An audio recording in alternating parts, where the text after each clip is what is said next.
अपना काम करो, पाकिस्तान हम बना दें। ये शब्द किसी आम इंसान के नहीं है, बल्कि पाकिस्तान की नेशनल असेंबली में विपक्ष के नेता महमूद खान अचकजई के हैं। पाकिस्तान के सबसे कद्दावर पश्तून नेता ने सीधे आर्मी चीफ के सीने पर हाथ रख दिया। चेतावनी सीधी है कि अगर सेना और जनता टकराई तो जीत हमेशा जनता की ही होगी।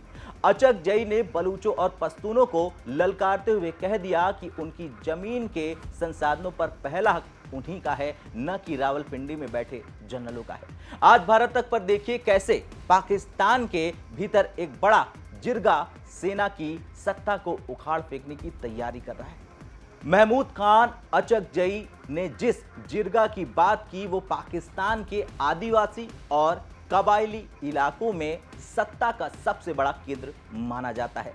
अचकजई का साफ ये कहना कि वो एक जिरगा बनाएंगे और सेना प्रमुख के पास जाएंगे, असल में असीम मुनीर के लिए एक मनोवैज्ञानिक युद्ध की शुरुआत है। अचकजई मानते हैं और जानते हैं कि पाकिस्तान की सेना ने दशकों से पश्तूनों और बलूचों को आपस में लड़ाकर राज किया है, लेकिन अब वे इन दोनों समुदायों को एक मंच पर लाने की बात कर रहे हैं और उनका मैसेज बिल्कुल साफ है कि भगवान के लिए हमें बख्श दो, बस अपना काम करें, ये अपना काम करें वाली लाइन सेना के घाव पर नमक छिड़कने जैसी है, क्योंकि पाकिस्तान में सेना का काम सीमा की रक्षा के बजाय व्यापार, राजनीति और संसाधनों पर कब्जा करना बन गया है। बस इंसान है, मरते रहेंगे और बस पाकिस्तान जिंदाबाद। पाकिस्तान इस तरह जिंदाबाद नहीं होगा। पाकिस्तान बहुत बड़ी बर्बादी के उसमें चला जाएगा। हम रिक्वेस्ट करते हैं सिपाही से लेकर जनरल तक उनका अर्थ ये होता है कि हम सियासत में हिस्सा नहीं लेंगे। अपने हाल का ख्याल रखो, पाकिस्तान बच जाएगा, पाकिस्तान चल जाएगा। मुफ्ती साहब वज़ीर आला है, किसी शरीफ आदमी को तो इस्तीफा देना चाहिए था, या किसी को तो किसी से नौकरी से निकाल देना चाहिए था। ये जो अभी इतला आई, ये जो ज़ियारत का मामला है, 12 बजे इन लोगों ने अपने अफसरान को कहा है कि हमारी गोलियां ख़त्म हो रही हैं, लोग ज़्यादा हैं, खुदा के लिए हमें इमदाद पहुंचाओ। 5 बजे तक वो मेहनत वो करते रहे, डिप्टी कमिश्नर या जो बला है। 5 बजे के बाद उन्होंने टेलीफोन किया अपने अजीज़ों को कि भाई हम तो बिल्कुल नेते वो हो गए हैं, हम वो मेहरबानी करें, अगर वो नहीं आते आप मेहरबानी करें, कुछ इमदाद करें।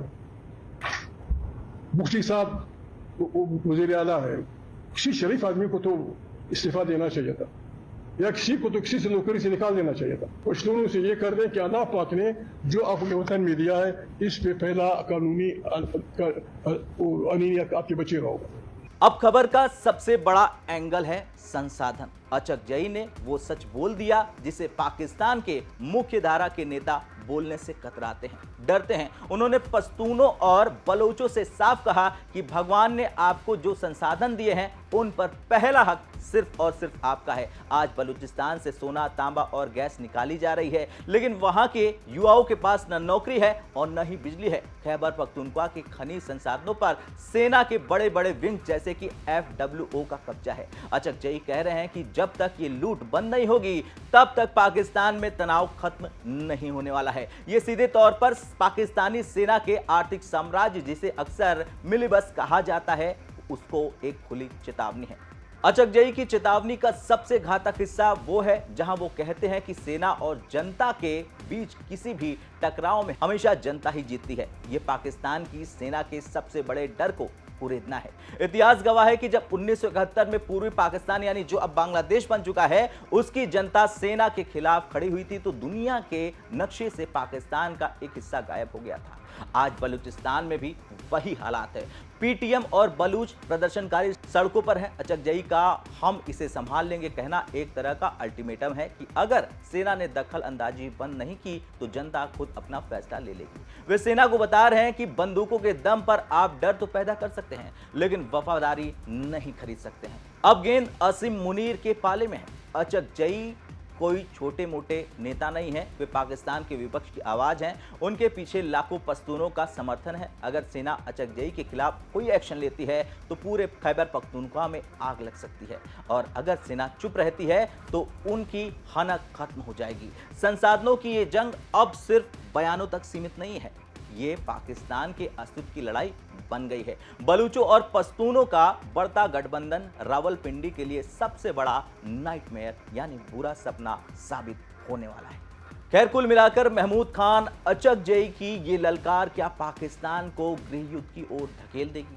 क्या बलूच और पश्तून वाकई अपने संसाधनों पर अपना हक पा सकेंगे? आपको क्या लगता है, क्या पाकिस्तानी सेना अब अपने ही घर में घिर चुकी है? क्या आप अचकजई की इस बात से सहमत हैं कि जनता ही हमेशा जीतती है? हाँ या ना में कमेंट करके अपनी राय जरूर दें।